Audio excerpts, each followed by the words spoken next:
ओम नमस्कार, सुप्रभात, जय हिंद, जय श्री राम। आप सभी मेरे प्रिय शुभचिंतक व्यूअर्स को नमस्कार। सुबह सुबह भुवन भास्कर श्री सूर्य भगवान को भी नमस्कार। प्रातः वेला में अच्छी शुभ आई है। कहते हैं गीता में श्री कृष्ण भगवान बोले गए हैं, योगः कर्मेषु कौशलम, योगः कर्मेषु कौशलम। ये श्लोक गीता के दूसरे अध्याय के 50वें श्लोक से ली गई है। अब बड़ा सीधा सरल ही हमारे सामान्य जीवन में इसका हम अर्थ उतार सकते हैं। सभी कर्मों को हम सभी योग कुशल होता है। योग से करने से सभी कर्म कुशलता पूर्वक होते हैं। मतलब हम अगर योग करते हैं तो सभी कर्म कुशलता पूर्वक और सात्विकता ढंग से होते हैं और उनकी व्याग्रता नहीं करनी चाहिए। अपने कोई भी कर्म करें, उस कर्म का फल की चिंता छोड़कर और तन मन से एकाग्रचित होकर करना चाहिए। वैसा ही योग हमारा ही प्राणायाम है स्वास्थ्य के लिए। जो स्वास्थ्य के प्रति हम सचेत रहते हैं, बीमारियों से दूर रहने के लिए और अपने खुद और अपने नियरजनों को, नियर एंड डियर को खुद रखने के लिए। तो हम चलिए कुशलता से इस प्राणायाम योग को, आसन आदि को, आयुर्वेद के जो अपने मूलभूत सिद्धांत है, हमारे चरक मुनि और वाग्भट जी के जो सिद्धांत हैं, वैसे हम अनुरूप आचरण करके अपने जीवन को सुंदर निरोगी बना सकते हैं। तन और धन की बचत कर सकते हैं। सबसे मेन मुख्य चीज़ है, अपने सभी कामों में व्यस्त लिप्ता होते हुए भी हम अपने स्वास्थ्य को लंबे समय तक और उम्र को चिरायु कर सकते हैं। प्राणायाम का बहुत महत्व है। दिनचर्या, ऋतुचर्या, आहारचर्या, इन सभी को हम अपने जीवन में उतार कर और सही तरीके से अपनाकर हम इस चीज़ को, दिव्य और भव्य जीवन को हम बना सकते हैं।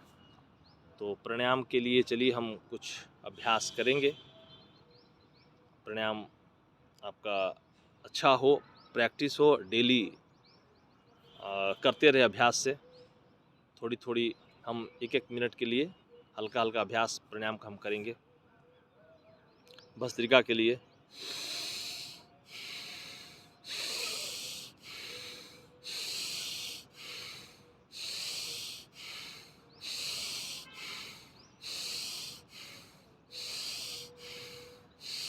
लंबी सांस लेना, लंबी गहरी सांस छोड़ना। कपालभाति,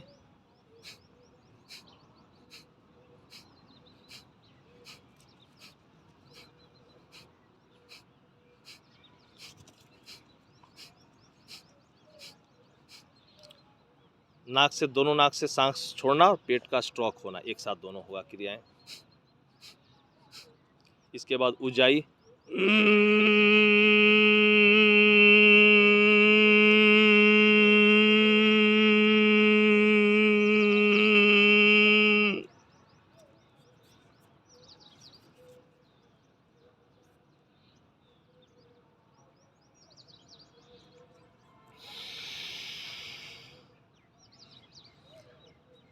करेंगे। और इसके बाद हम अनुलोम विलोम।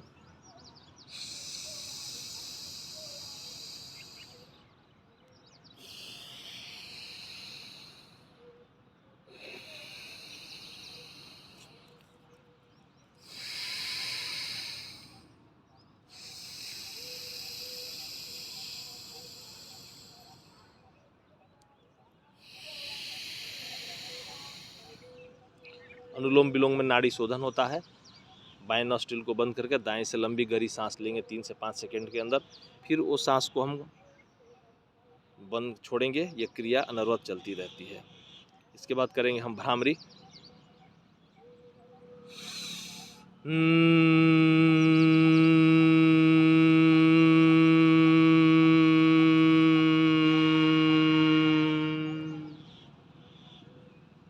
इस भ्रामरी को हम 3 से 5 बार अपने यथाशक्ति समय अनुसार हम कर सकते हैं।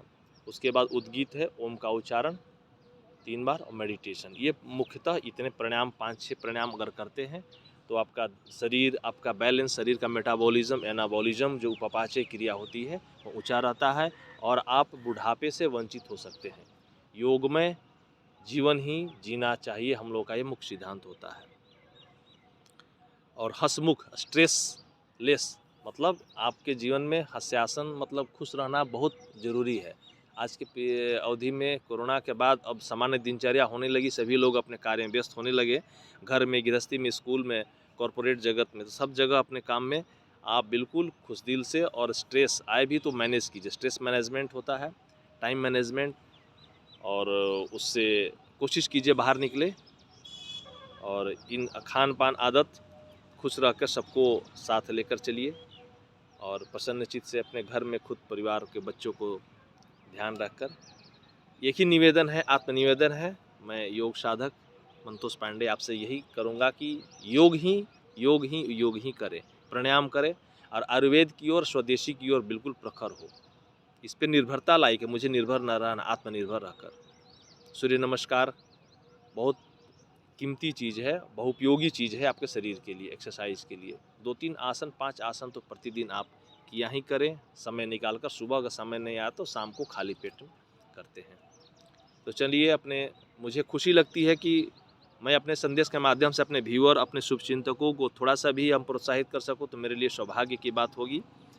और अच्छे काम के लिए तो कहा गया है कि बार बार किसी को करना चाहिए। मैं तुच्छ हूँ, अल्पज्ञ हूँ, लेकिन तब पर भी मैं चाहता हूँ कि मेरे इस प्रयास से, सूक्ष्म प्रयास से, आप लोग अगर हेल्थ और वेल बचा रहे हैं, तन और धन बचा रहे हैं, तो मेरे लिए बहुत सौभाग्य की बात होगी। चलिए करते हैं, प्रभु का नाम स्मरण करके आप अपना योग यात्रा को जारी रखें।